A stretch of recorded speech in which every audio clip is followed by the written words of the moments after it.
예, 바쁘신 중에도 오늘 교육에 참석해 주신 여러분들께 감사를 드립니다. 오늘 교육은 지난 10월 25일과 11월 16일에 이은 금년도 세 번째 입주기관 합동교육으로 오늘은 특히 충남 금산의 효심사의 주지로 계시는 성담 스님을 모시고 진행됩니다.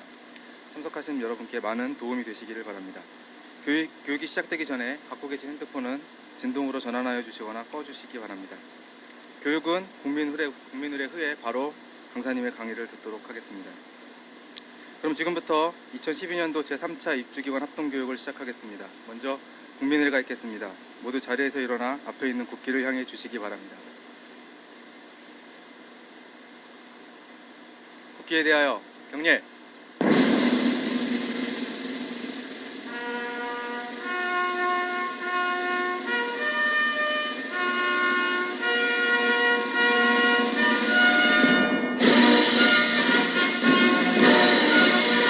나는 자랑스러운 태극기 앞에 자유롭고 정의로운 대한민국의 무궁한 영광을 위하여 충성을 다할 것을 굳게 다짐합니다.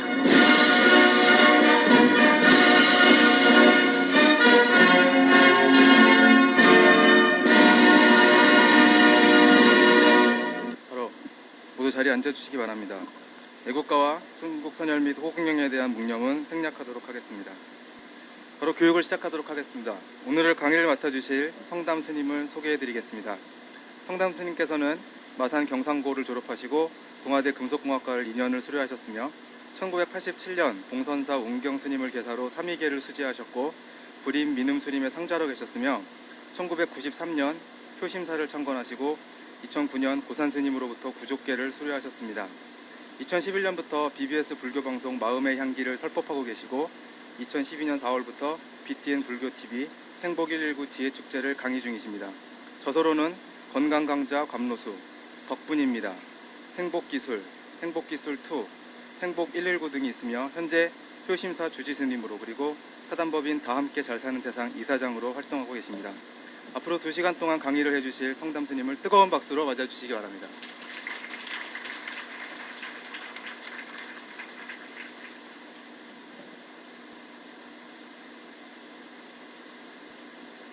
덕구입니다.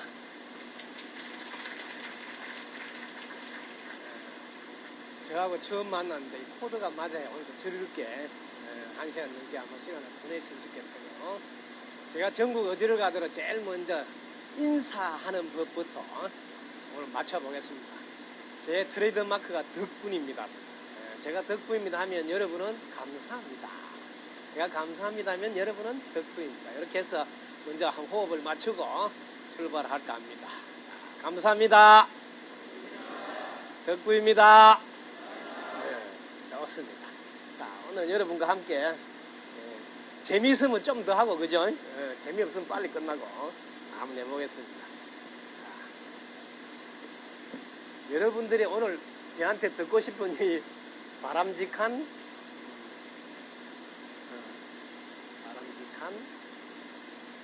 공직자의 자세?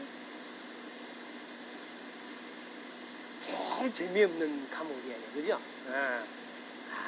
그러니까 아마 오늘 강의 들으러 오면 사람들이 많이 안 온 것 같아요.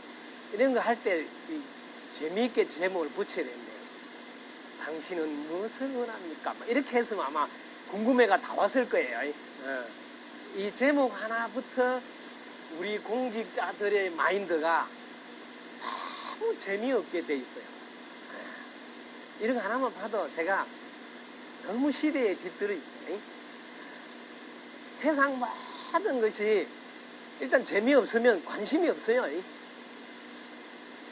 이런 거 하나도 아직 이렇게 세상과 호흡을 못 나누고 있다. 그러니까 오죽하면 이 바람직한 공직자의 자세라고 했겠느냐 생각이 듭니다. 자, 공직자의 이 말에 속지 마세요. 이런 말에 여러분 되게 공직자가 누구예요? 사람이에요. 그냥 바람직한 사람의 모습으로 살면 되는데 괜히 공직자 이렇게 하니까 되게 부담이 되고 딱딱하잖아요. 사람이 사람 모습으로 살면 어떤 사회든 어떤 조직이든 잘 돌아가요. 그 사람 모습으로 못 사니까 딱딱하고 재미가 없죠. 자, 한번 들어가 보겠습니다. 제가 즐겁게 한번 해봅시다.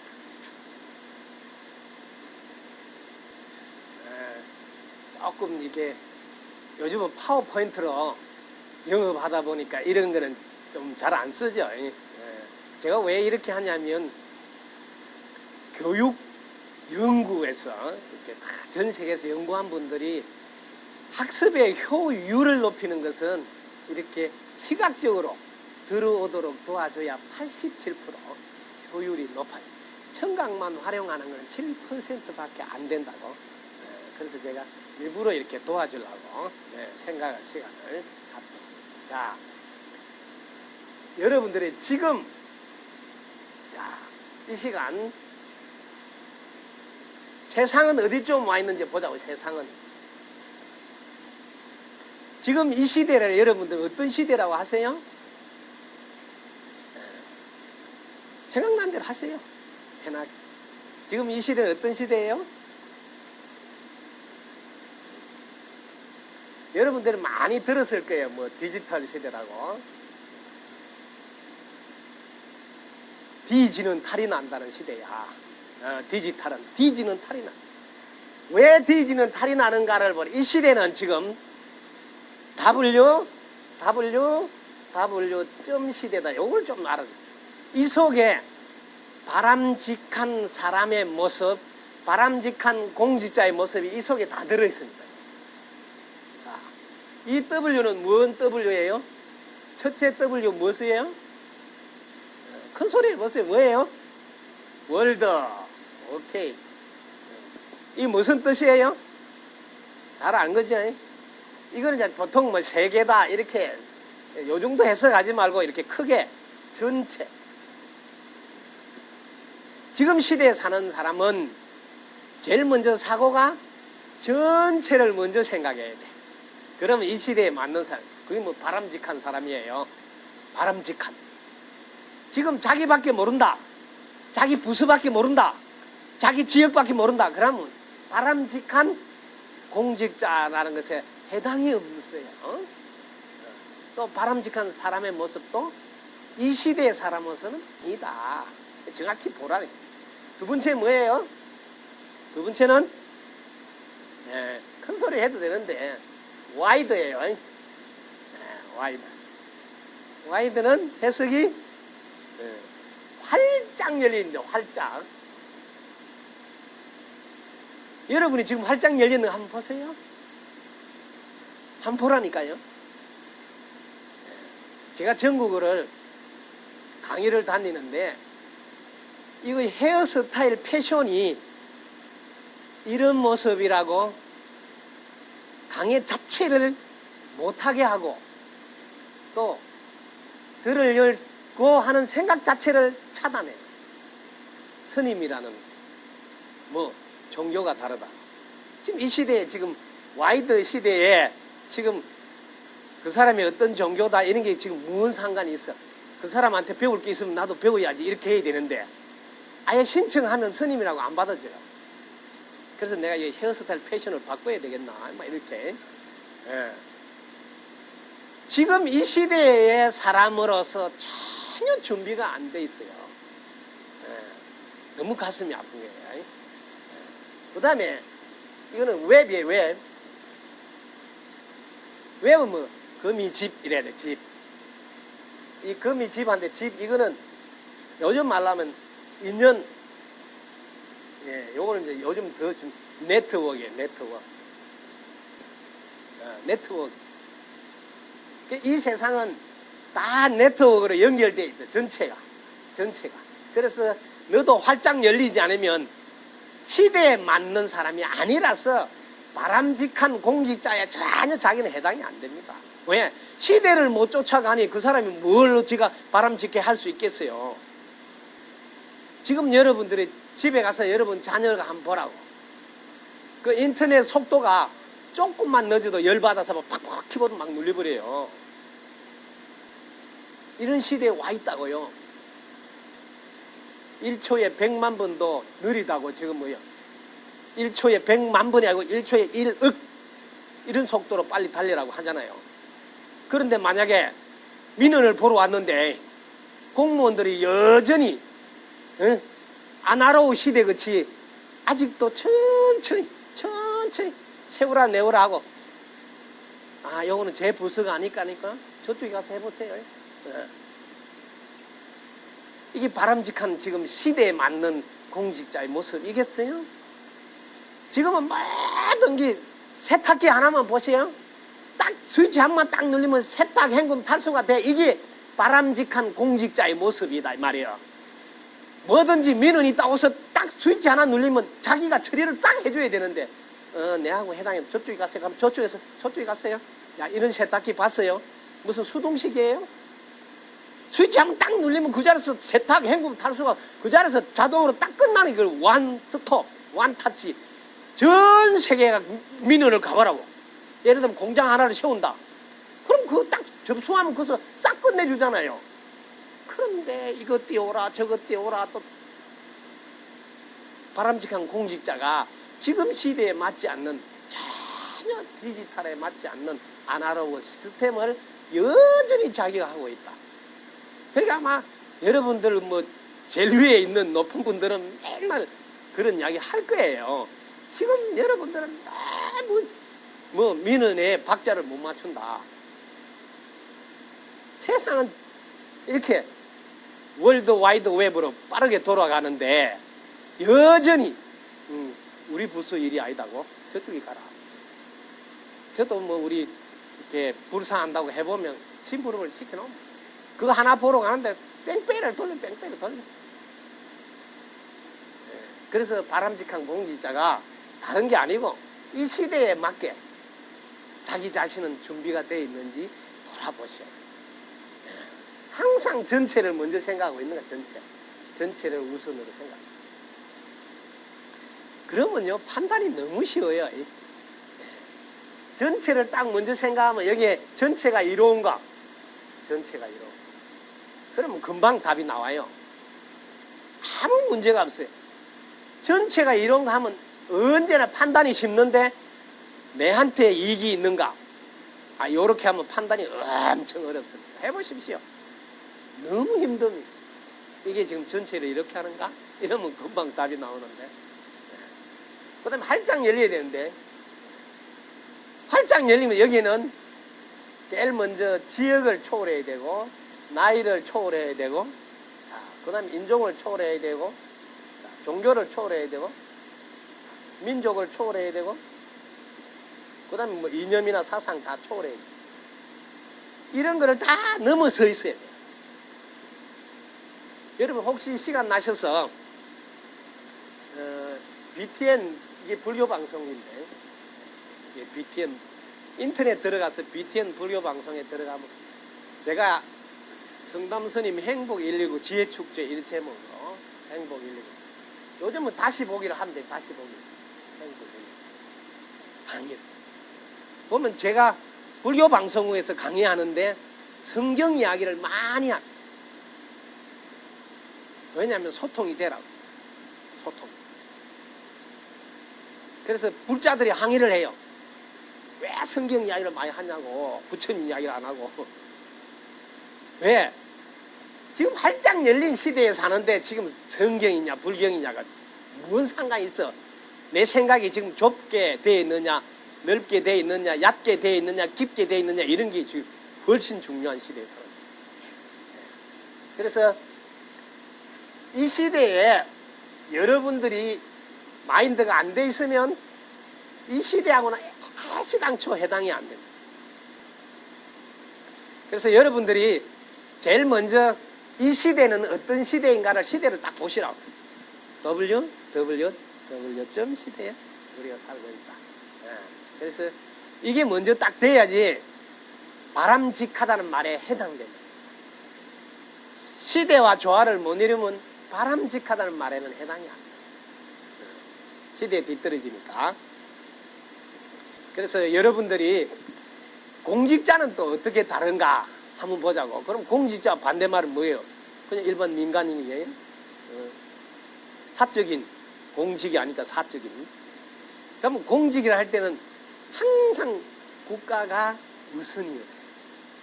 지금 공직자 중에서 국가가 우선인 사람이 숫자가 많을까요? 적을까요? 많이 줄어들었다 이렇게 보야 아마 정확할 거예요. 자기가 공직자인데도 줄을 서요. 이번에 누가 당선될까 하고 거기에 줄을 서고, 공무원인데도 공무를 뒷전하고 사무를 뭐 선거운동에 개입하고 그걸 끼어들고 이런 거 하잖아요. 그래서 공직이라는 말은 무서운 단어예요. 그 사가 들어가면 안 되니까. 박수 한번 치세요 오늘. 예. 지금 제가 이게 아날로그식으로 하니까 박자가 안 맞네, 그죠? 파워포인트로 이렇게 뭐 디지털 시대로 했으면 아마 이런 일이 없을 건데. 자, 여러분들이 공직 생활을 잘하기 위해서는 경쟁력을 갖춰야 합니다. 다른 것도 마찬가지예요. 저를 보라고. 제가 만약에 선임 생활을 잘하려면 경쟁력을 갖추고 있어요.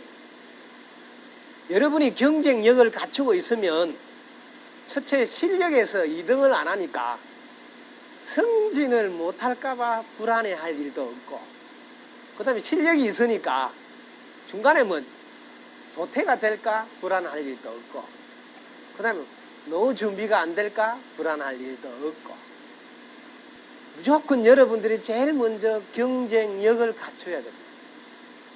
그래야 자기는 공직에 충실할 수 있습니다.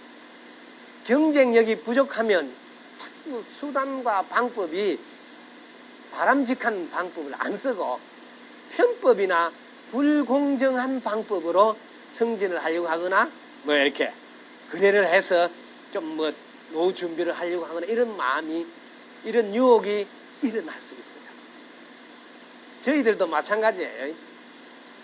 나이가 들면 불안한 게 뭐 노후 준비인데 자기가 경쟁력을 안 갖춰 있으면 자꾸 뭐 돈이라도 좀 많이 모아서 노후 준비해야 되겠다 그런 마음이 일어날 수밖에 없어요. 그러면 자기 직분에 충실할 수 없어요. 네? 자기가 근무 서고 있으면서도 뭐 노후 준비한다고 뭐 근무 시간에 주식 거래를 하고 있어요. 공직 중에 이런 걸 내가 많이 봤거든요. 왜? 노후 준비가 불안하니까 또 부업으로 지금 주식 거래를 하고 있더라고요. 아, 깜짝 놀랐어요. 그 왜 그런가 보니까 이해가 돼. 왜? 자기가 경쟁력이 부족하니까 이 조직 내에서도 자기 노후 준비가 충분히 될 수 없겠다는 불안감이 부업으로 자꾸 엉뚱한 데 눈을 돌려요. 그래서 공직이 됐든 어떤 분야에 일하든 경쟁력이 있어야지 자기 직분을 잘 하겠구나. 그래서 오늘은 경쟁력을 갖추도록 도와드립니다. 그래야지 여유를 가지고 자기 직분을 다 했습니다. 자, 경쟁력을 갖추는 게 아마 제일 중요해요. 그래서 자, 제일 먼저 여러분들은 왜 사는가? 목적, 이유, 이런 부분들이 한번 정리가 될 필요가 있습니다. 이런 게 바탕이 안 깔려 있는 상태에서 여러분 인생 설계를 하면 중간에 한 번씩 자꾸 이렇게 삐그덕거리거나 흔들림이 생깁니다. 나는 왜 살지? 왜 돈 벌지? 왜 지금 내가 여기 근무하고 있지? 왜 결혼하지? 이런 부분이 왜가 한번 딱 정리가 될 필요가 있습니다. 참고로 제가 정리한 걸 들려드릴게요. 참고하세요. 달나라에서 지구를 한번 보세요. 지구. 달나라에서 지구를 보면 이 지구가 한 몸이에요. 둘이 없어요. 그래서 저는 왜 사느냐 하면 이 지구가 한 몸이니까 다 함께 잘 살도록 하는데 한몫하려고. 다 함께. 왜? 이게 한 몸이라서. 그리고 금방 월드에 가게 되죠. 생각이 금방 전체가 한 몸이라는 생각이 들게 월드에 가 있다고 처음 W자에. 왜? 달나라에서 보니까 지구 속에 사는 모든 생명이 한 몸이다.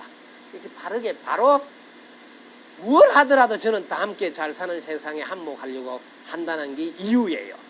그게 목적이고. 여기 잘 돼 있어야 됩니다. 그래서 요즘 면접으로 사람을 많이 뽑고 체크를 합니다. 그때 왜를 물었을 때 이렇게 전체가 하나라고 생각해서 이렇게 대답을 하는 분은 무조건 다 면접에 통과가 됐습니다. 이거 왜 취직하려고 하느냐? 왜 여기 왔느냐? 이렇게 물어보면 아니 내가 뭐 이렇게 열심히 해가지고 노후 준비해서 편하게 살라고 이렇게 말한 분이 제가 면접 이렇게 쪽집게 가위를 하다 보면 대부분 이렇게 대답을 해요. 전부 다 개인주의로 많이 치우쳐져 있어. 그게 이 시대하고는 조화를 이루기가 어렵고, 그게 면접에서 이런 분을 안 뽑으려고 하는 거예요. 달나라에서 지구를 보면 이 지구가 한 몸인데 그런 생각을 못 하고 있는 사람을 뽑으면 조직에 불안감을 조성할 수 있어요. 왜?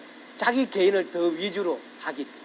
더더욱 이렇게 공직자는 이런 자세면 안 되겠죠. 그래서 면접을 요즘은 아주 중시해서 면접에서도 몇 배수로 해놓고 체크를 하는 이유가 이 지구 속에 사는 모든 생명체가 한 몸이라는 사고가 돼 있어야 되는데, 예를 들면 우리 이게 정부 조직이면 한 몸이라고 생각해야 되는데 부서 이기주의가 있잖아요. 그런 게 전부 다 뭐 이 1번 기본이 안 돼 있어요. 그렇게 바람직한 공직자로서의 자세가 될 수 없습니다.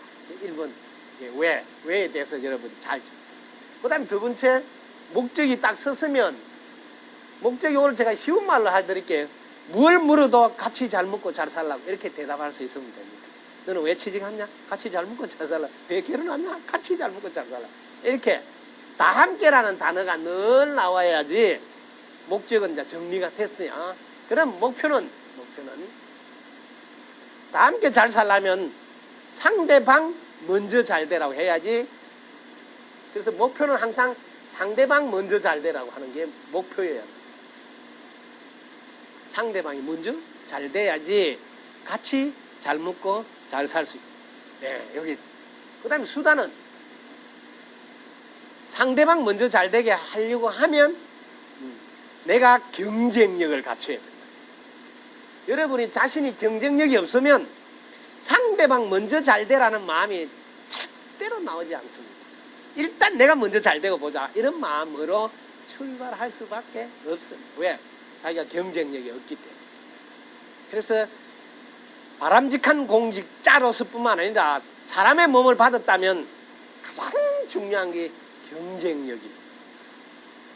지금은 경쟁력을 어디까지 요구하고 있냐면 전 세계를 하나의 경쟁꾼으로 보기 때문에 어떤 분야에 무슨 일을 하시든 세계 최고가 되겠다는 생각을 갖고 하셔야 된다는 게 제일 중요합니다.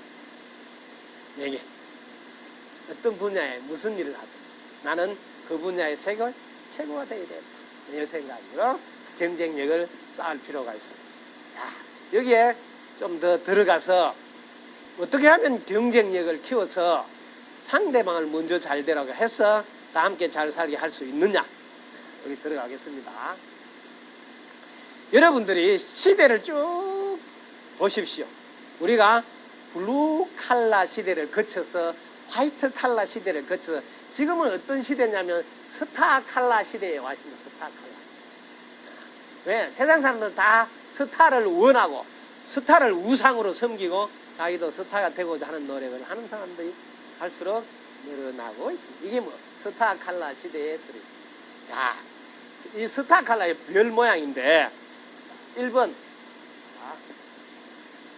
여러분들이 어떤 분야에서 세계 최고가 돼서 스타가 되려고 하면, 즉 경쟁력을 갖추려고 하면 제일 먼저 분명한 목표를 갖춰야 돼요. 여기가 잘 안 돼 있습니다. 제가 많은 분들을 만나서 강의도 다니지만 상담을 받아보면 이 분명한 목표, 여기가 1번이 잘 안 돼 있어요. 두 번째, 분명한 목표가 서면 그걸로서는 부족하겠죠? 뭐 확실한 실력을 갖춰야 된다. 확실한 실력. 자, 세 번째, 확실한 실력만 가도 되겠습니까? 철저히 자기 관리를 하셔야 돼요. 자기 관리. 자기 관리를 해서 뭐 습관을 통제할 줄 알아야 돼요.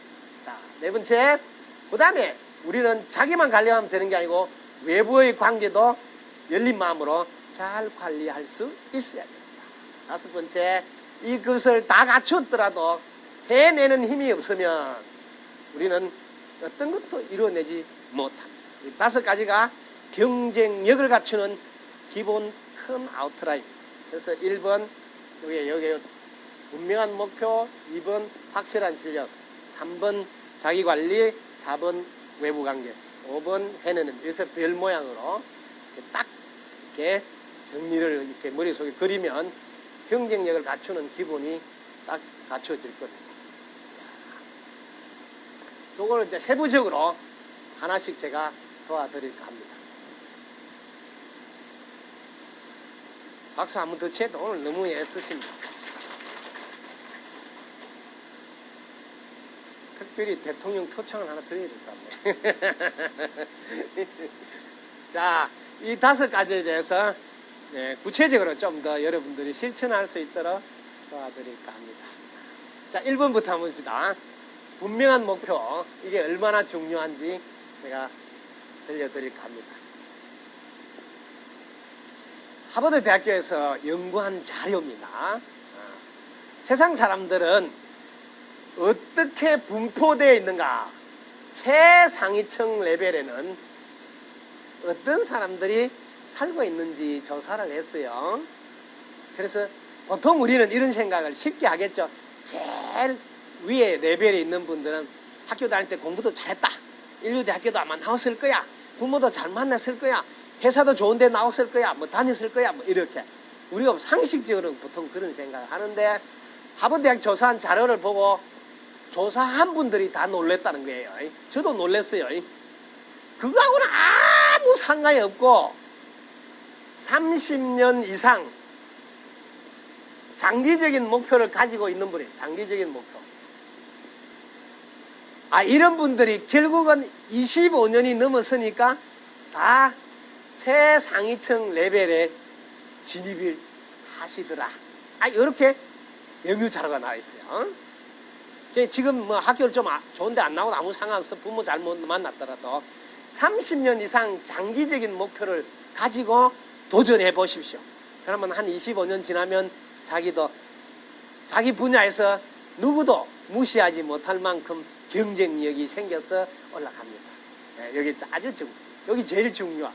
근데 이런 분들이 얼마나 되는가 조사해 보니까 3%라는 거야. 우리 세상 사람들이 많은 사람들이 실제로 열심히 노력하는 것 같은데 이렇게 30 이상 장기적인 목표를 세워놓고 노력하는 거는 드물더라. 근데 이 3% 사람들이 그 나라를 좌지우지한다는 거야. 왜? 그분이 텔레비전에 나와서 한마디 하면 국민들이 우르륵 다 그쪽으로 쏠림 현상이 일어나. 왜? 이분은 벌써 세상 사람들이 인정하는 군의의 자리에 가 있어요. 그 분야에 세계 최고라 소리도 듣고. 그러다 보니까 그분 한마디면 국민들이 그렇게 쏠림이. 이게 공통적인 특징은 30년 이상 장기적인 목표를 세웠다는 것이 가장 중요해요. 여러분들도 최상위층 레벨에서 이번 생에 내가 살다 가야 되겠다 한다면 지금도 늦지 않습니다. 30년 이상 장기적인 목표를 세우시기 바랍니다. 그 다음 레벨은 중상위층 레벨이에요. 중상위층 레벨은 쉬운 말로 할게요. 먹고 사는 데는 크게 신경 안 써도 되는 위치에 있는 분, 이런 소리예요. 그래서 뭐 골프를 치러 다니고 해외여행도 할 수 있는, 뭐 먹고 사는 데는 큰, 이런 분들은 공통점이 뭐냐면 10년은 목표를 세워놓고, 이게 단기적인 목표예요. 단기적인 목표를 세워놓고 열심히 했다는 거예요. 이런 분들이 대부분 다 뭐 판사, 변호사, 의사, 검사, 다 회계사 이렇게 사자가 달리더래요. 그래서 10년은 남들이 놀 때 이를 악물고 노력해서 그 자격을 획득해서 거기 뭐 의식주에 대해서는 큰 어려움 없이 딱 안정권에서 사회생활을 하더라는 거야. 이런 분들이 몇 프로 되는가 보니까 10% 되더라는 거예요. 10%. 이를 악물고 10년이라도 막 노력하는 분이 10%밖에 안 된다 하는 사실에 여러분들 한번 보십시오. 나는 지금 1번에 해당되는가? 2번에 해당되는가? 자, 3번은 중하위층 레벨입니다. 중하위층 레벨은 어떤 분들이 여기에 속하는가 하고 연구를 해서 조사해 보니까 이분들은 이렇게 목표가 있는 것이 아니고 꿈을 가지고 있어. 꿈을. 목표하고 꿈하고 어떻게 다른지 구분을 하셔야 돼요. 꿈은 뭐냐면 막연하게 바라는 것이 있어. 막연하게 바래. 목표는 뭐냐면 언제까지 하겠다고 기간을 정하면 그게 목표로 바뀝니다. 꿈하고 목표가 다른 점은 이것입니다. 기간을 딱 정해버리면 꿈이 목표로 전환합니다. 그래서 보통 사람들은 막연하게 나도 승진해야지, 나도 돈을 좀 많이 벌어야지, 나도 부자가 돼야지, 나도 행복하게 살아야지 이렇게 바라면 다 있어요. 근데 돈 번다면 언제까지 얼마 벌 건데, 만약에 승진을 하고 싶다면 언제까지 승진을 어디까지 할 건데, 이거 물어보면 없단 말이야. 이게 막연하게 바라. 이런 분들이 얼마나 많으냐면 60%나 대부분의 사람들은 이렇게 살더라는 거예요. 그러니까 열심히 안 사는 건 아닌데 늘 10년이 지나도 거기에서 쳇바퀴를 돌고 있다. 여전히 돌아보면 빚이 좀 있고 또 사는 것이 빠듯하고, 그렇다 해서 열심히 안 사는 건 아닌데 그냥 죽으라고 막 열심히 하는데도 돌아보면 크게 발전이 없고, 여기에 60% 사람들은 저도 많이 만나봤어요. 물어보면 뭐 손이 뭐냐면 돈 많이 벌어서 부자로 살고 싶다. 그래서 내가 물어봐요. 올해 얼마 벌 건데? 이러면 없어요. 예? 돈을 많이 벌겠다는데 올해 얼마 벌 거냐면 그게 없다 이 말이에요. 분명한 목표가 서 있지 않는 것을 늘 확인합니다. 이게 대부분의 사람들. 그래서 그 자리를 맴돌 수밖에 없다. 이게 중하위층 레벨. 열심히 사나 여전히 빚이 있고 또 먹고 사는 것도 늘 걱정하고 노후 준비도 늘 불안하고, 이런 상태. 마지막으로 최하위층 사람들은 어떤 사람이 사는가 보니까 이분은 이게 막연하게 바라는 이 꿈조차 없더라 이거예요. 이런 분은 그냥 되는 대로, 있으면 있는데 되는 대로 살더라 이거예요. 있으면 있는 대로 막 써뿌리고 없으면 없는 대로 해버리고 막. 대부분 이런 분들은 부모를 원망하거나 나라를 원망하거나 대통령 욕을 하거나 괜히 항상 상대방한테 탓을 하더라고요. 공통점. 막연하게 바라는 것조차 없으면서 탓을 하면서 살고. 이런 분들이 27%나 있더라는 거야. 이런 분들한테 국가가 최소한의 생계비를 대주고 뭐 직업훈련을 하도록 뒷바라지 하겠습니다. 뭐 직장이 있으니까 취직하세요. 이러면 아무리 뜯어도 지하기 싫으면 안 해요. 직장이 없어서 안 한 게 아니고. 그래서 국가가 이런 사람을 어떻게 도와야 될까? 그래서 고민을 많이 하게 만들더라 하는 데이터예요. 왜? 이건 뭐 도와줘서 되는 일이 아닌데. 공직자도 마찬가지입니다. 그냥 왔다 갔다 출근하면 하는 사람이 일이 있으면 하고 일 없으면 안 하고, 이런 최하위층 레벨의 삶을 사는 공직자도 있다. 이런 분은 일단 막연하게 바라는 꿈을 갖도록 도와줘야 돼. 여기 그러면 중하위층 레벨을 올른다. 꿈이라도 생겨야 돼. 자, 꿈이 생겼다면 기간을 10년이라도 목표를 세워놓고 한다. 만약에 10년 목표가 있는 분들은 30년 장기적인 목표를 이렇게 레벨을 하나씩 생각의 레벨을 올려줘야 돼. 이것이 자세예요.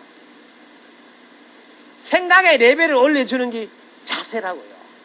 이 마음의 자세가 안 돼 있는 사람을 아무리 옆에서 닥달하고 뭔 기구를 다 동원하고 수단을 동원해서 감독하더라도 요리피하고 조리피하고 안 한다. 네, 자기 생각은 뭐 레벨이 올라가지 않기 때문입니다. 이게 매우 중요한.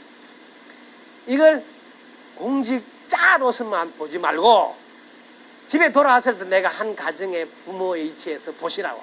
그래서 바람직한 공직자 이런 단어 싹 빼고 내가 집에 돌아가면 가장이고 부모인데 내가 부모로서 이런 모습으로 살아서 되겠느냐 이렇게 하는 게 아마 설득력이 훨씬 있을 거예요.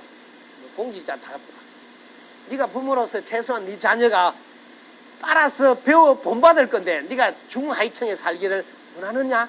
뭐 너희 자녀가? 이렇게 묻는 게 더 훨씬 효과가 있을 겁니다.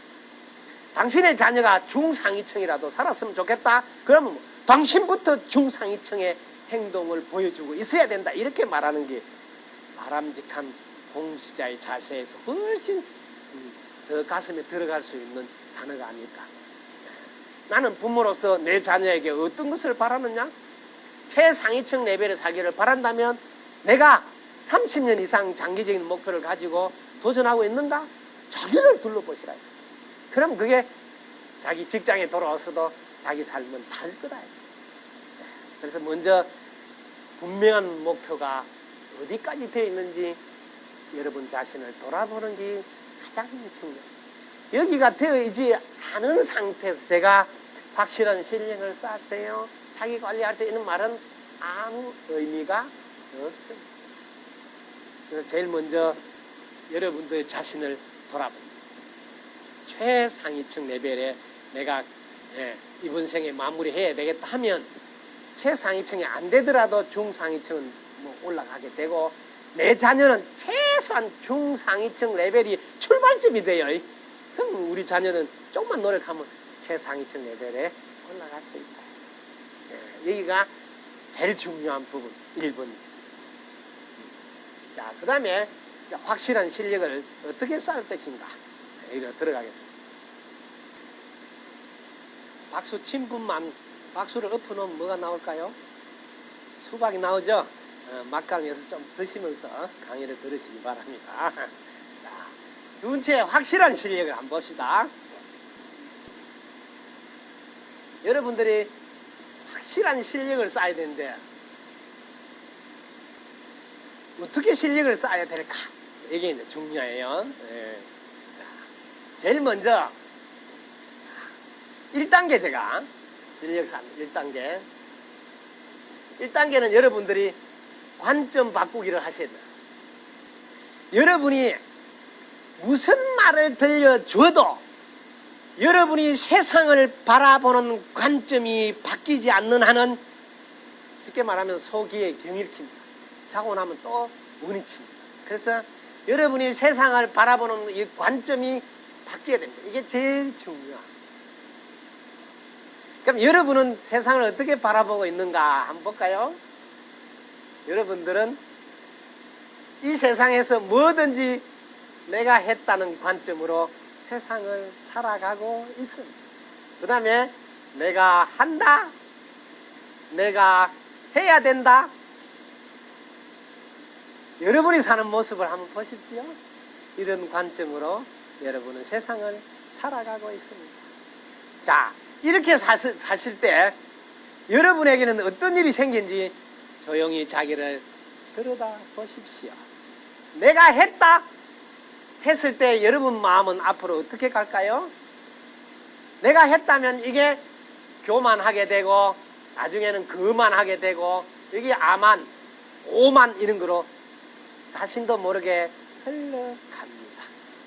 그것만 있는 게 아니에요. 이 내가 했다는 이것은 자기 속에 찌꺼기가 남게 되어서 여기 내가 했다는 상이 하나 생깁니다. 내가 했다는 이 찌꺼기 상이 자신의 발목을 딱 붙듭니다. 뭐?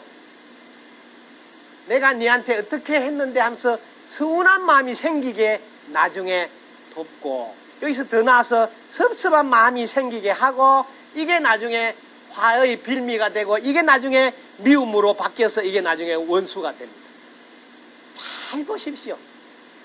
여러분들이 잘해준 사람만이 여러분과 미움과 원수가 반드시 따라오지, 내가 잘 안 해준 사람하고는 친하지 않기 때문에 절대로 미워지거나 원수가 되는 법이 없습니다. 여러분들은 항상 가장 가까운 부부나 가족이 원수가 됩니다. 그 이유는 내가 너한테 어떻게 했다는 관점으로 세상을 살아가기 때문입니다.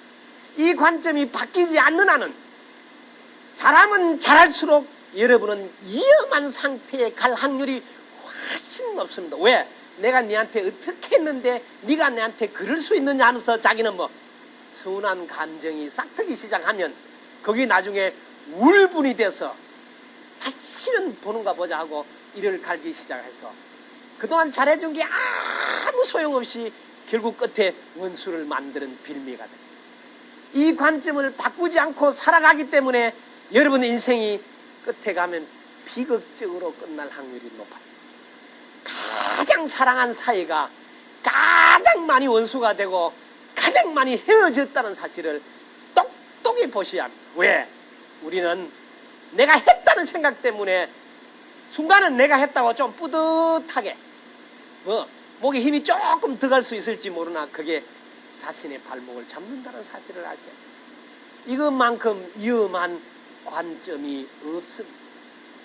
여기서 또 내가 한다 하고 꼴값을 떨게 되고 더 나아가서 내가 해야 된다는 이 사실이 자기 자신에게 늘 부담을 안겨줘서 미래에 대한 걱정을 자기는 떨칠 길이 없어서 항상 불안해합니다. 또 내가 해야 하기 때문에. 이런 관점으로 세상을 사는 사람은 바람직한 삶을 살 수가 없습니다. 가면 갈수록 마음은 초조하고 불안해집니다. 그래서 유혹에 말려들 확률이 높아집니다. 누가 노후 준비에 좀 도움이 된다면 기가 쏠게 돼서 옆으로 세기도 합니다. 왜? 내가 해야 된다는 관점으로 세상을 살아가기 때문입니다. 자, 여기서 우리는 관점을 바꿀 필요가 있다. 이 관점이 바뀌지 않고서는 자, 관점을 어떻게 바꿔야 되는지를 한번 보십시오. 자, 여러분들이 자기 자신을 조금 들여다 보셔야 합니다. 그래야 관점을 자기 스스로 바꿀 수 있어요. 자, 여러분 자신을 제가 한번 그려볼게요. 자, 이게 여러분 자신이에요. 자, 여러분이 과연 내가 했다 했을 때 나는 과연 얼마나 했다는 그게 기여했는지 들여다 보시기 바랍니다. 자, 제일 먼저 공기가 여러분을 도와주지 않고서는 숨을 쉴 수 없습니다. 공기가 보고 있는 데서 내가 했다 말하는 게 과연 이쁜 모습일까요? 공기가 안 도와주면 숨도 못 쉬는데 니는 내가 도와준 거는 이야기 한 번도 안 하고 니 조금만 그만 네가 했다냐? 이제? 자, 물이 도와주지 않으면 살 수 있습니까? 여러분들 땅이 도와주지 않으면 살 수 있습니까? 햇빛이 도와주지 않으면 여러분들 세상을 살 수 있습니까? 수많은 도움을 받아서 겨우 자기가 찌꺼리만큼 했는데 그걸 가지고 내가 했다고 뻥을 팡팡 친다. 그러니까 그렇게 뻥 치는 사람 그 가보가 장난이 아니겠죠. 그래서 자기 발목을 잡히게 됩니다. 아하, 세상은 오직 도와준 덕분에 여러분 인생에게 바뀌지 않는다는 경쟁력은 생길 수 없고 어떤 경우도 바람직한 삶을 살 수가 없습니다. 자, 이렇게 사는 사람은 어떤 일이 자기한테 주어질까요? 도와준 덕분에 했습니다 하는 분은 언제나 보면 겸손해서 너무 이뻐요. 지금도 이쁘지만 앞으로도 도와주고 싶어요. 항상 덕분에 했습니다 하니까. 네?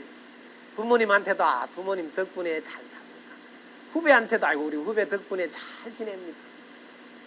상관한테도 아이고 과장님 덕분에 잘 지냅니다. 자기는 항상 덕분에 했다지 자기가 했다 생각 안 해. 옆에서 보면 너무 이쁘요. 그래서 계속 도와주고 싶은 마음이 저절로 나옵니다. 이런 관점으로 세상을 사셔야지 여러분들은 지속적인 성장을 이룰 수 있습니다. 그래서 관점 바뀌는 게 그래서 매우 중요합니다. 자, 항상 도와준 덕분에 했습니다. 이걸 제가 18번 트레이드 마크 덕분입니다 말을 전국 어디를 가든지 하고 다닙니다. 저는 전에 신도가 오다 제가 먼저 절을 합니다. 덕분입니다고. 왜? 신도님들 덕분에 절을 운영하시잖아요. 여러분들도 국민들 덕분에 직장이 생겼잖아요. 그럼 그분들에게 어떻게 그분들 덕분입니다 하고 뭘 도와드릴까요? 이렇게 해야 된다. 근데 이게 관점이 안 바뀌어 있었으니까 뺑뺑이를 돌린다니까. 저기 가세요. 저기 가세요. 뭐 띄우세요. 이 관점 하나가 바람직한 사람으로 바뀌게 하고 바람직한 역할을 하게 만들어 줍니다. 그래서 이게 제일 중요합니다. 이게 안 돼 있는 상태에서 다음 이야기들은 별 의미가 없어요. 지금 이게 뭐예요? 1단계 기초공사. 제가 도를 깨닫는 사람도 이 1단계 기초공사가 안 되면 제가 안내하지 않습니다. 왜? 그 모래 위에 집을 짓는 것과 같습니다. 기초가 튼튼하지 않는데 더 이상 가르치가 무슨 의미가 있겠습니까? 없습니다. 그래서 1단계 여러분 관점이 바뀌었습니다. 그래서 1단계 관점이 바뀌면 앞으로 도와준 덕분에 지금도 도와줘서 잘 되잖아요. 그러니까 앞으로도 도와준 덕분에 잘 될 것입니다는 긍정의 생각이 잘 나오고 항상 희망찬 삶을 살기 때문에 미래가 불안하지 않습니다. 왜? 지금도 도와줘서 잘 살고 있다는 생각 때문에 앞으로도 도와줘서 잘 살 수밖에 없다는 생각이 자기를 안정적인 자세가 나오도록 평화로운 자세가 나오도록 긍정의 자세가 나오도록 이게 만들어 줍니다. 그래서 1단계에서 여러분 관점이 분명히 바뀌어야 합니다. 그렇지 않으면 아무 의미가 없습니다. 그럼 2단계 공부로 들어가 보겠습니다. 1단계 관점이 이제 바뀌어야 됩니다. 안 바뀌었으면 2단계 해도 또 의미가 없습니다. 단계별로 공부를 우리가 잘 해 주셔야 돼요. 제가 어디를 가도 최소한 2시간 가까이 하셔야 됩니다. 왜냐하면 큰 틀을 이렇게 최소한 마무리하려면 그냥 대충 하고 떼우면 실천으로 안 이어집니다. 아, 들어보니까 참 좋은 말 하더라. 이 정도로 끝나버려. 그건 모자란다. 그래서 제대로 여러분들에게 도움이 돼야지 보람이. 자, 2단계로 가보겠습니다. 2단계 공부. 자, 관점이 바뀌었으면 2단계는 이제 시동을 걸어야 돼. 시동을 거는데 여기는 이제 발심하기입니다. 마음을 이제 한바탕 이제 끌어올려야 되죠. 이렇게 해야 된다. 이제 드디어 관점이 바뀌지 발심해야 된다. 발심. 2단계 발심. 여러분들 발심하는데 제일 먼저 뭘 가지고 해야 되냐면, 자, 우리가 이 공기가 들어가야 숨을 쉽니다. 이걸 가지고 하세요. 자, 이 공기가 들어갔는데 안 나온다. 그럼 어떤 일이 생길까요?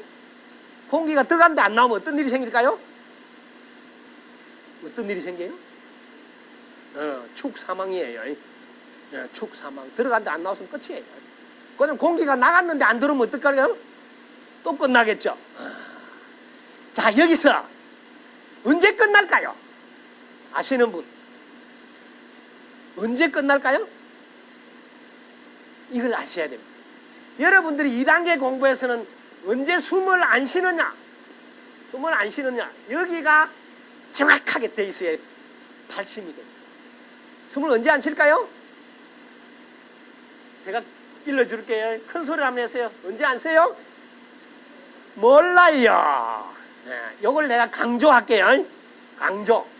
밤새 안녕할 수 있다. 밤새 안녕할 수 있다.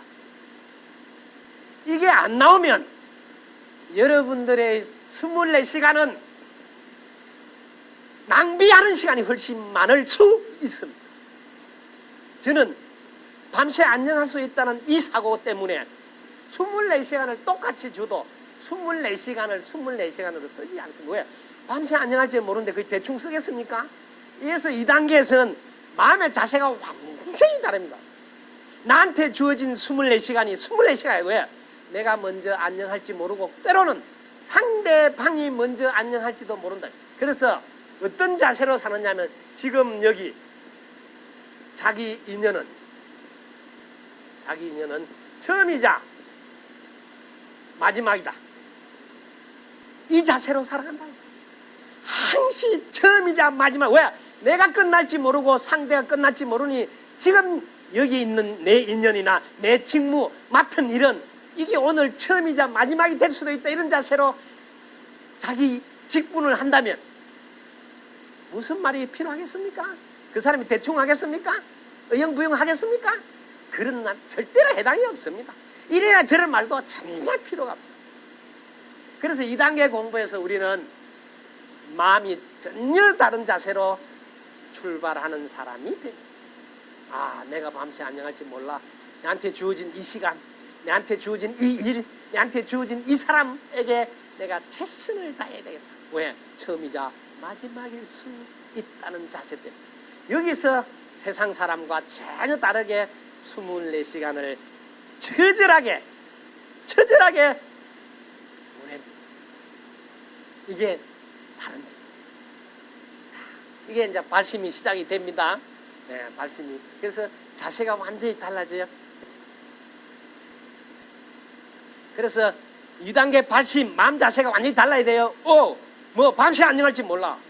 지금 여기 자기 인연, 일이나 사람이나 사건이나 사물이나 모든 게 뭐 오늘로 끝날 줄 모른다. 그래서 이런 사람은 어떻게 사냐면 잘하느냐 못하느냐 따지는 건 이제는 안 합니다. 왜? 오직 잘해줘야지 열심히 해야지 이런 마음으로만 삽니다.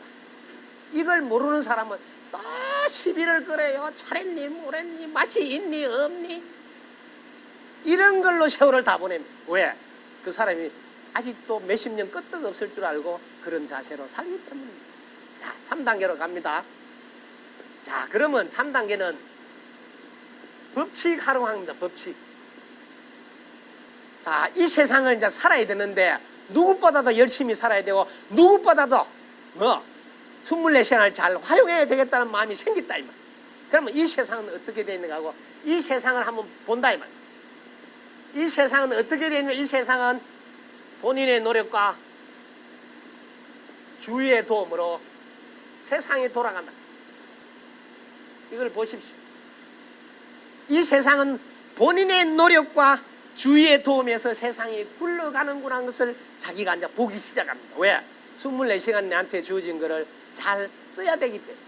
자, 본인의 노력과 주위의 도움. 근데 자, 우리는 어떻게 노력하고 있는지 돌아봅니다. 대부분 사람들은 노력할 때 내부터 잘 되어서 좋은 일도 많이 해야 되겠다는 마음으로 열심히 하루를 보냅니다. 자, 여기까지만 생각했지 이렇게 했을 경우에 진짜 나한테 이로운가? 이런 마음을 하면 내가 잘 되는가? 이런 거는 한 번도 돌아보지 않고 세상을 살아갑니다. 이 세상은 본인의 노력과 주위의 도움으로 살아가기 때문에 내부터 잘 되자는 마음으로 살면 주위에서 도와줄까요? 내부터 잘 되겠다면 주위에서 도와준다는 사람 박수 한번 쳐보세요. 아무도 없죠. 이렇게 쉬운 문제입니다. 이런 자세로 살면 안 된다. 왜? 주위에서 안 도와주기 때문에. 근데 지금 우리의 자녀들이나 많은 공직자 중에는 자기부터 잘 되자는 위기심으로 근무하는 분들이 늘어나고 있다는 사실을 눈여겨보시라. 왜? 세상은 그렇게 되어 있지 않는데 자기는 그렇게 간다. 그럼 세상과 다르게 가기 때문에 자기가 노력한 만큼 결과를 얻을 수 없습니다. 자, 여기서 잘 보십시오. 상대 먼저 잘 되라. 이렇게 해야지 상대방이 도와줘서 자신이 더 잘 된다는 사실입니다. 세상의 법칙을 빨리 눈을 뜨시면 자기 삶의 자세는 달라집니다. 상대방 먼저 잘 되라는 삶을 삽니다. 그럼 공직자는 어떻게 하세요? 민원인을 먼저 생각한다. 민원인이 먼저 잘 돼야 된다는 생각으로 자세가 딱 바뀌기 때문에 잔소리 할 게 하나도 없어요. 민원인이 뭐가 필요할까? 요즘 민원인들은 어떤 삶을 살까? 이렇게 살펴서 맞춤식 서비스하는 자세로 바뀐다. 지금 민원인들이 가장 원하는 것은 여러분 뭐라고 생각합니까? 누가 생각나면 한마디 해보세요. 제가 민원이라서 민원인 심정을 제가 잘 압니다. 저도 불사한다고 뭐 이렇게 군에 가서 뭐 서류를 많이 하고. 지금 민원인들이 제일 많이 원하는 것은 제발 빨리 해달라. 빨리. 이게 1번입니다. 이걸 여러분들이 하셔야 된다고요. 지금 세상은 뭐도 그 인터넷 그 속도 느리면 다 열 다 받아버려요. 모든 게 빨리 처리하기 때문에 이게 빨리 안 돌아가면 막 그냥 돌아버려요. 근데 지금 얘는 빨리 처리합니까? 이게 1번이라는 걸 아시라 이 말. 그래서 상대방 먼저 잘 되게 하는데 상대방이 어떤 마음이냐 빨리 해달라 빨리. 그러면 내가 하고 있는 일 중에 어떻게 하면 빨리 해줄 수 있을까? 빨리 하려면 지금 수직적 직계가 바뀌어야 된다고요. 팀제로. 그래서 여기 딱 접수를 하면 이 팀이 딱 처리를 논수dob으로 해줘야 된다고요. 근데 여기 부서가라 저기 부서가라 지금 세상에 그런 거 하고 있다 말이지. 얼마나 뒤떨어진 행동인지 아세요? 딱 접수하면 여기서 알아서 짜라락 다 자기 팀들이 딱 처리를 해줘야지. 이렇게 세상은 디지털 수평적 사고를 요구하는데 여전히 수직적 계통의 사고를 가지고 이게 가라 저게 가라 하고 있으니 바람직한 공직자로서의 대우를 받을 수 있겠느냐고요. 민원인 생각하고 전혀 다르게 여전히 엉뚱한 길을 가고 있어요. 이게 제일 중요한. 빨리 하기 위해서는 여러분들 연수를 보내주시라고. 연수. 독일 뮌헨에 있는 BMW 공장을 한 번씩 보내주라고. 보내요. 예? 가보라고. 대량 생산은 맞춤식 서비스가 어렵다고 하는 발상을 깨가지고 대량 생산하면서도 맞춤식 서비스를 하고 있습니다. BMW가 모든 차종을 소비자가 원하는 대로 맞춤식으로 만들어. 그래서 한 사람이 25가지 역할을 해요. 그 컨베이너에 2.5kg 컨베이너 오면 그게 딱 레벨이 붙어 있어요. 여기는 뭘 해라 뭐 해라. 왜? 전부 다 대량 생산은 맞춤식 서비스가 어렵다는 그걸 깨고 대량 맞춤식을 하고 있다. 매스 커스터마이제이션, 대량 맞춤식을 하고 있다. 이게 세상이 지금 가고 있는 거다. 그래서 여러분들도 빨리 하면서도 맞춤식 서비스를 할 수 있는 시대로 조직이 개편돼 가장 물꼬를 틀어야 된다 이 말. 오래 못 해도 괜찮다. 물꼬를 틀어야 된다. 그래야지 뭐 5년 내로라도 그런 자리가 오지. 물꼬를 안 틀고 있으면 5년 가도 발장 꽝이다 이 말이에요. 이게 바람직한 공직자의 자세다. 빨리 처리하는 것은 매우 매우 중요하고 원스톱에서 민원이 딱 접수하면 여기서 알아서 우리가 알아서 우리 팀들이 딱 해줘야 되는지. 이게 민원이 왔다 갔다 하는 시대는 끝났다는 것을 명심하시고 모든 조직이 그런 식으로 바뀌어야 된다는 것도 지금 준비하셔야 돼요. 그럼 5년 내로 해결이 된다. 이걸 지금도 안 하면 5년 내 가도 또 흐진대요. 그래서 지금 공공기업을 자꾸 민간인으로 이양해서 바꿔야 효율이 높아진다 소리를 계속하면 또 데모를 해요. 가만히 앉았으면 월급이 잘 나오는데 왜 바꾸려 하느냐. 민간인으로 하면 너가 피해본다고 또 꼬시고 막 그래요. 꼬시고. 그런 일이 없습니다. 세상을 보라고요. 그래서 이 세상 법칙을 잘 보라. 이 세상은 이거 하나면 끝입니다. 세상은 이렇게 되어 있습니다. 여기에 눈을 뜨십시오. 이게 법칙입니다. 여러분 숨을 내쉬지 않으면 다시는 들어 마실 수 없습니다. 이게 세상의 법칙입니다. 여러분이 먼저 숨을 내쉬듯이 여러분이 먼저 주어야 합니다. 여러분이 먼저 주어야 한다는 사실에 눈을 뜨. 이 세상은 콩을 수확하고 싶어도 콩을 먼저 내가 땅에다 주어야 된다는 사실을 아세요. 먼저 주어야 된다는 사실이 세상은 그렇게 돼 있다. 부부간에도 마찬가지입니다. 내가 대접받고 싶으면 먼저 대접하셔야 되고 내가 존중받고 싶으면 먼저 존경해야 되고 내가 사랑받고 싶으면 먼저 사랑하셔야 됩니다. 왜? 세상은 모두 먼저 주어야 다시 돌아오기 때문입니다. 그 다음에 돌아올 때는 어떻게 돌아오는지 한번 보십시오. 내가 땅에다 콩씨 하나를 줬을 때 땅이 내한테 한 알을 돌려주는 법은 없습니다. 여기에 눈을 떠야지. 줄 때 과감하게 줍니다. 팍팍 줍니다. 쉬지 않고 주십니다. 왜? 하나 줬을 때 몇 배로 돌아온다는 것을 아는 자만이 주는 것을 주저하지 않습니다. 이게 세상의 법칙에 눈을 뜬 자입니다. 세상의 법칙에 눈을 뜬 자는 하나 주면 하나가 돌아오지 않고 세상은 더하기 빼기가 아니고 내가 하나 나눠줄 때 몇 곱절 나오는 나누기 곱하기의 세상이라는 사실에 눈을 뜨셔서 눈만 뜨면 잘해줘야지, 눈만 뜨면 줘야지 하는 마음으로 살아갑니다. 왜? 거기 투자이기 때문에 몇 곱절 나온다는 것에 눈을 빨리 뜨셔야 이게 지가 내한테 잘하면 나도 잘해야지, 네가 하나 줬으니까 나도 하나 줘야지, 이렇게 더하기 빼기 하는 세상으로 살지 않습니다. 그래서 다른 사람과 다른 삶의 자세, 즉 경쟁력을 갖출 수 있습니다. 자, 세상에 눈을 떠서 여기서 하나 더 들어갑니다. 화복이라. 세상은 밤낮으로 되어 있습니다. 밤낮. 어두움이 내 앞에 먼저 올 때 여러분들은 아시라고요. 날이 올 거라는 것을. 그래서 밤낮이라 합니다. 세상은 밤낮으로 되어 있습니다. 세상은 화복이라 그래요. 나에게 어려움이 닥칠 때는 바로 그 뒤에서 복이 온다는 징조입니다. 비가 온다는 징조는 그쳐서 햇볕이 난다는 것을 알아라. 이게 법칙이다 이 말. 여러분 앞에 어려움이 오실 때 여러분들은 기뻐하면서 맞이하셔. 어려움이 지나면 반드시 좋은 일이 생긴다. 이게 세상입니다. 겨울 지나면 봄이 오지 않던가요? 이 눈을 뜨신 자만이 어려움을 기꺼이 받아들이고 그 뒤에 올 것이 무엇인지 알기 때문에. 그래서 먼저 세상의 법칙에 눈을 뜨라고 3단계에서 공부를 안내하는 겁니다. 자, 4단계 가면 여기서는 좀 더 공부가 올라가야 됩니다. 여러분들이 이 세상을 살아가면서 생각이라는 도구로 가지고 우리는 분별하면서 삽니다.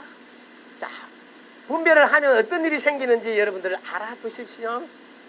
여러분들이 분별하면 분별하는 나가 생기고 분별하는 대상이 생깁니다.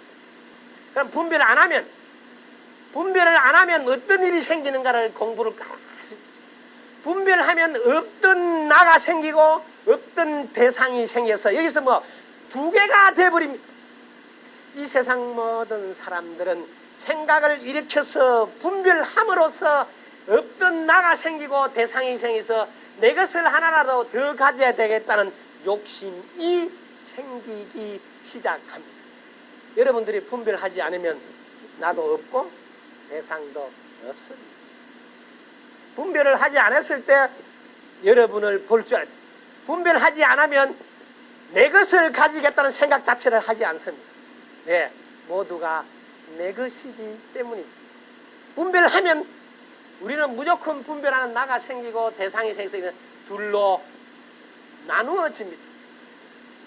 둘로 나누어지면 자기도 모르게 내 거를 많이 가져야 됐다는 심리가 발동하게 되어 있습니다.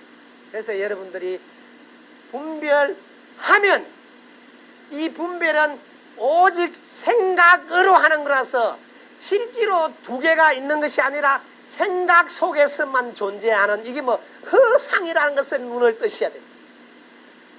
여러분들이 85% 지나간 과거에 발목이 잡힌다는 연구 결과가 나와 있습니다. 여러분이 살아가면서 괴로움에 근거한 모든 자료가 이미 지나가고 없는 그 과거를 끄집어내서 자기를 괴롭힌다는 겁니다. 그 과거는 지금 여기 없는데도 말입니다. 오직 생각 속에서만 존재할 수 있는 허상이 눈을 뜨지 못하니까 진짜 있는 줄 착각해서 계속 자기를 괴롭힙니다. 우리 가장님이 1년 전에 내한테 이런 말을 했어. 지금은 이미 그 소리가 다 없어졌는데도 우리는 생각 속에서 헤어나지 못하고 벗어나지 못한, 이게 85% 여러분을 괴롭히는 요인이라고 합니다. 그 다음에 생각 속에 있는 미래를 보십시오. 미래는 아직 오지도 않습니다. 존재하지도 않습니다. 그러나 생각 속에서는 존재합니다. 이렇게 여러분들이 생각을 통해서 이 세상이 어떻게 벌어지는가를 보실 줄 알아야 허상, 실제로 있지 않는 허상을 볼 줄 알아서 실제로 존재하지 않는 것에 여러분들이 끌려다니지 않습니다. 여러분들을 괴롭히는 것은 다 이미 지나갔던 일들입니다. 지금도 없는데, 이게 여러분 스트레스 관리에서 가장 중요한, 이미 지나가고 없는데 자기는 네가 내한테 그럴 수가 있어 하면서 끄집어내서 자기를 괴롭히고, 이게 가장 힘든 부분입니다. 이게 4단계 공부에 가면 내가 분별을 안 하면 아무것도 없다는 걸 알아서 자기는 초연해집니다. 즉 스트레스를 받지 않는 힘이 생기고, 그때 치매 중풍암이라는 것은 자기 인생에서는 올 수도 없습니다. 이게 경쟁력입니다. 지금 많은 사람들은 이미 지나가고 없는 과거를 덜추어내서 밤새 잠 못 이루면서 자기를 괴롭혀서 치매, 중풍, 암에 마지막 비참하게 마무리합니다.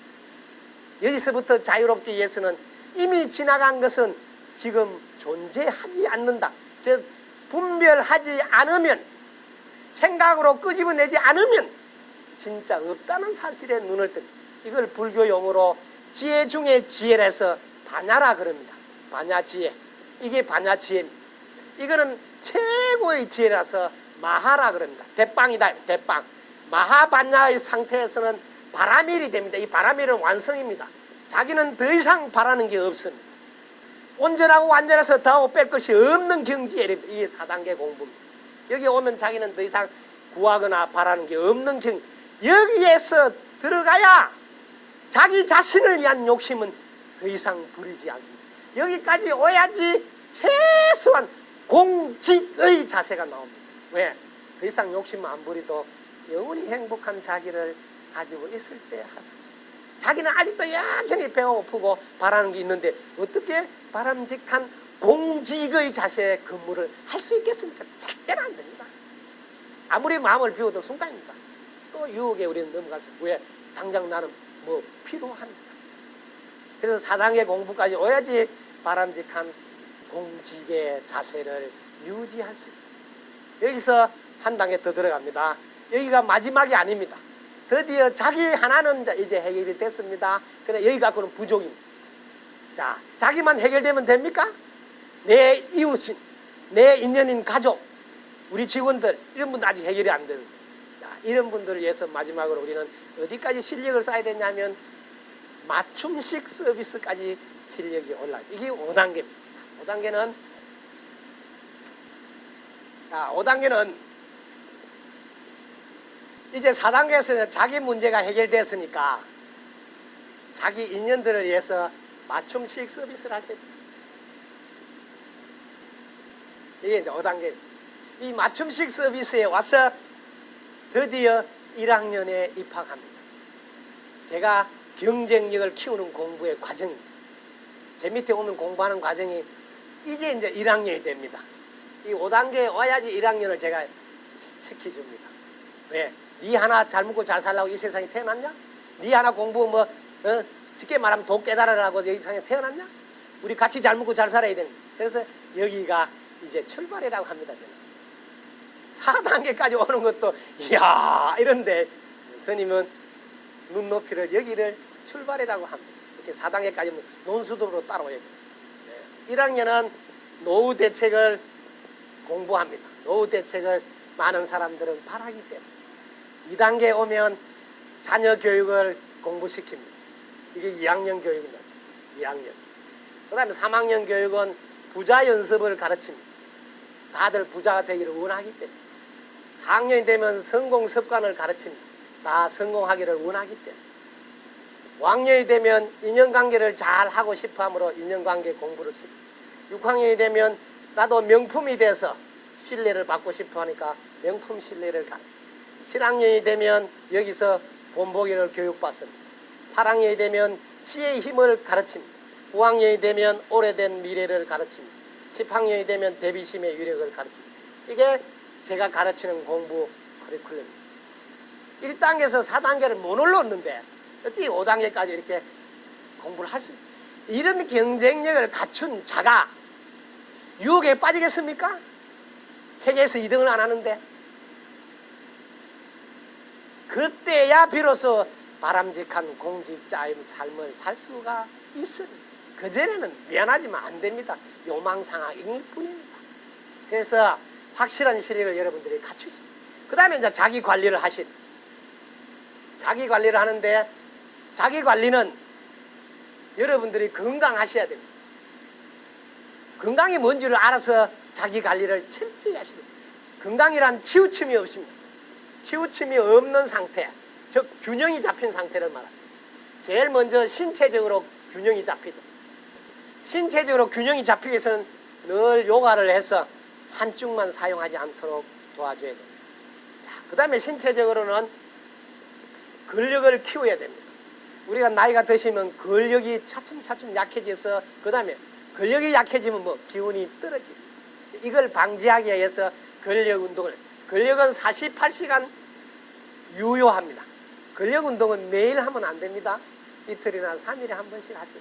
그래서 다리의 힘이 제일 빨리 먼저 약해집니다. 다리 힘은 하루에 14분 이상 절을 하시면, 비가 오나 눈이 오나 뭐 거실에서 절할 수 있기 때문에 절을 하게 되면 다리 힘이 돌아가신 날까지 화장실 가고 다 다닐 수 있는 힘이 됩니다. 운동 중에서 최고의 운동이 절하는 운동입니다. 모든 운동은 열이 위로 올라가는데 절만 열이 아래로 내려간다고 3년 동안 연구한 결과가 나와 있습니다. 그래서 절을 하는 운동을 제가 안내합니다. 이걸 비가 오나 눈이 오나 거실에서 할 수 있기 때문에, 방에서 할 수 있기 때문에 매일 하고, 그 다음 근력 운동은 팔 근력을 쓰도, 팔굽혀펴기를 여러분들이 꼭 하시면, 나이가 드시면 팔에 힘이 없어서 물건을 떨어뜨려 가지고 발등을 찢거나 하면 발만 병원에 입원하는 게 아니고 몸뚱이가 다 입원해서 64% 어르신들은 뭐 넘어지거나 물건을 떨어뜨려서 입원해서 그렇게 돌아가십니다.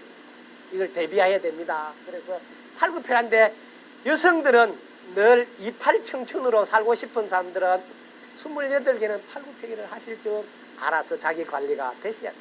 남자들은 영원한 오빠로 살고 싶은 사람은 58개는 할 줄 알아야 돼요. 제같이 백수가 90까지 백수까지는 현장 근무를 할 사람들은 100회는 논수도브로 하셔야 돼요. 저는 이틀이나 3일에 한 번씩 100회를 논수도브로 지금도 여전히 하고, 100회를 논수도브로 하면 해병대 면접시험에 통과됩니다.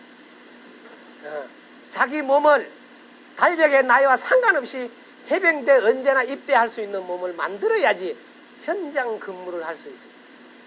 그래서 이게 자기 관리입니다. 자기 관리. 이렇게 철저히 해야 돼요. 그 다음에 신체적으로는 이렇게 관리하시고, 그 다음에 정신적으로는 늘 할 수 있다는 긍정적인 마인드를 가지면 정신적으로 건강합니다. 그 다음에 사회적으로도 건강한 상태가 있어요. 사회적으로는 뭘 하더라도 관계를 말하는데, 뭐 같이 잘 먹고 잘 살자, 다 함께 잘 사는 세상이 되도록 하는데, 무슨 일이든지 내가 하는 이유고 목적이야. 자, 마지막으로 영적으로 건강해야 돼. 영적으로 항상 도와준 덕분에 살아가므로 감사한 마음으로 살면 영적으로 건강한 사람. 자기 관리는 철저히 건강한 상태에 있어야 건강한 정신이 나오고, 거기서 뭐 해내는 힘을 받칠 수 있습니다. 자, 그 다음에 외부 관계는 열린 마음이 되어야 되기 때문에 첫째 종교를 초월할 줄 알아야 돼요. 인종을 초월할 줄 알아야 돼요. 지역을 초월할 줄 알아야 돼요. 민족을 초월할 줄 알아야 돼요. 그래서 상대의 종교를 깊숙이 공부하실 수 있어야 돼요. 그래서 상대를 이해하고 인정하고 존중할 줄 알아야 여러분들이 외부의 관계가 열린 마음입니다. 자, 여러분들 인생에서 제가 해석에 대해서 기준을 정해드릴까? 어떤 책에 무슨 글자를 써 놓았더라도 그 글자에 속지 마시라고 권합니다. 어떤 글자도 여러분들이 해석을 해야 됩니다. 해석은 얕게 해석할 수 있고 깊게 해석할 수 있고, 그 다음에 좁게 해석할 수 있고 넓게 해석할 수 있다는 사실에 주목하셔야 합니다. 글자에는 속으면 안 됩니다. 어떤 글자를 써놓더라도 그거는 해석하는 사람에 따라서 달라집니다. 한 글자도 틀린 게 없다는 말에 속으면 안 됩니다. 어떤 말을 써놔도 해석은 차이가 납니다. 해석을 깊고 넓게 하는 분을 만나지 못하면 진가를 얻어먹을 수 없습니다. 그래서 활짝 열려서 어떤 것을 물어도 1초 안에 그것도 쉽고 간단하게 대답할 수 있는 눈을 뜨신 분을 만나서 물으셔야 합니다. 그렇지 않으면 자기의 좁은 소견으로 얕은 생각으로 해석하게 됩니다. 그게 전부 다인 줄 알고 속게 됩니다. 그래서 외부 관계에서는 활짝 열린 사람을 만나서 여러분이 공부하셔야 합니다. 그래서 공부할 때 세상이 경전인 줄 알고 세상을 열심히 보시면 아, 이 세상은 www 시대에 와 있구나 하고 눈을 뜨게 되고, 이 세상에 누구하고 사느냐 하면 사람들과 함께 살아갑니다. 그래서 사람을 자세히 보십시오.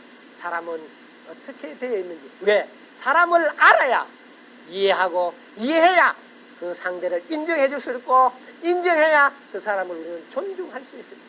모든 사람들은 이해받기를 원하고 인정받기를 원하구나, 존중받기를 원하는 것을 발견할 수가 있습니다. 사람이라는 경전에 눈을 뜨고 자세히 보실 수 있습니다. 그 나머지는 책을 통해서 보충하면 됩니다. 세상이 경전이고 사람이 경전이라는 것을 알고 여러분 마음이 열려야 합니다. 이게 외부 관계에서 이념 사상. 지금도 이 시대에 맞지 않는 지도자들이 자기가 지도자 할 거라고 나와서 꼴값을 떱니다. 지금 이 시대 지도자는 치우쳐 있는 지도자를 뽑으면 안 됩니다. 명심하시기 바랍니다. 한 나라를 이끌어가는 사람이, 한 직장에 제일 위 사람이 치우쳐 있다. 누가 그걸 믿고 따릅니까? 그거 따라가면 다 망하는데. 활짝 열려서 다 포용할 수 있어요.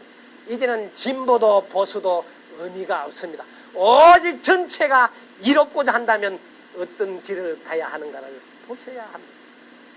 과거는 우리에게 후회하라고 존재하지 않고 그걸 들썩이서 상처내라고 존재하지 않습니다. 과거를 통해서 우리는 반성하고 그 과거를 통해서 디딤돌로 삼아서 다시는 그런 일이 없도록 미래의 자산으로 삼기 위해서 과거가 필요한 것이지, 과거를 들추어서 상처내기 위한 과거는 우리에게 더 이상 의미가 없습니다.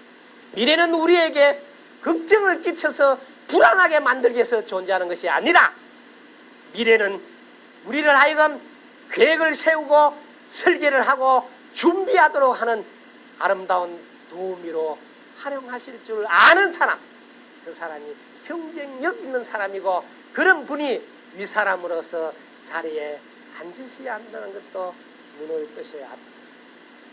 이제는 세상이 우리를 깨우치라고 부지런히 도와주고 있습니다. 미국이 출렁이면 세계도 출렁이는 시대에 와 있고, 유럽이 출렁이면 우리도 출렁이는 시대에 와 있는, 아직도 우리 편 너 편을 하고 있다는 사실이 가슴 아프게 합니다. 바람직한 공직 사회는 마지막으로 해내는 힘을 갖추셔야 합니다. 여러분들이 해내는 힘이 없다면 이 나머지가 있더라도 의미가 없습니다. 마지막으로 제가 해내는 힘은 두 가지입니다. 하나는 정신, 하나는 몸. 그래서 몸에서는 늘 받쳐줄 수 있는 체력을 길러서 마음으로는 할 수 있다는 확신을 가진 상태에서 해내야지 이룰 수 있어요. 우리에게는 5가지 눈을 가지고 있습니다. 이 육신의 눈은 너무 가까워도 안 보이고 너무 멀어도 안 보입니다. 이 눈 하나만 가지고 세상을 사는 사람들은 경쟁력을 부족해서 자기가 바라는 지속적 성장을 이룰 수 없습니다. 이 눈에다가 세상에 전부 다 영원히 행복하도록 해줘야 되겠다는 대원력을 세워서 나오는 그 눈은 부처의 눈이라, 불안이라. 부처의 눈을 다 하나 꺼내서 쓰시고, 그 다음에 이 세상의 법칙이 어떻게 되는지 아는 법안을 3단계 공부해서 나오죠.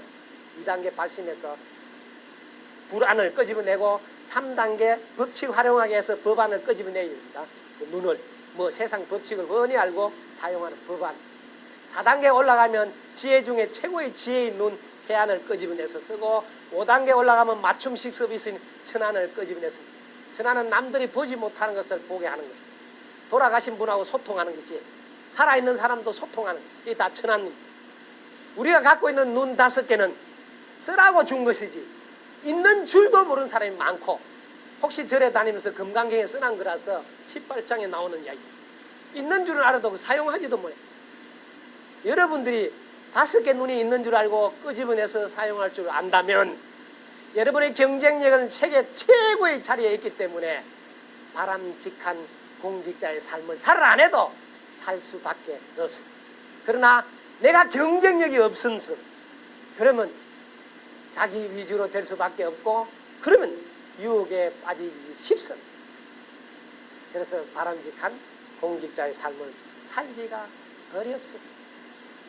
오직 경쟁력만이 여유로운 삶, 제대로 된 삶, 바람직한 삶을 살 수 있습니다. 그것만이 여러분을 지탱하고 끌고 갈 수 있는 힘. 두 사람이 성진이 이거는 여러분들을 끌고 가지 못합니다. 뭐 내가 성진 안 하겠다면 끝납니다. 니는 그러든지 말든지 나는 모르겠다 하면 끝납니다. 그걸로서는 어린 반푼이죠. 오직 경쟁력을 키워서 내 삶이 영원히 행복할 때만 스스로 바람직한 모습으로 살아갈 수 있습니다. 여기까지 하겠습니다. 여러분 덕부입니다. 감사합니다. 다시 한번 어려운 가운데서도 영광을 들려주신 성당 스님께 다시 한번 뜨거운 박수 부탁드리겠습니다. 덕부입니다.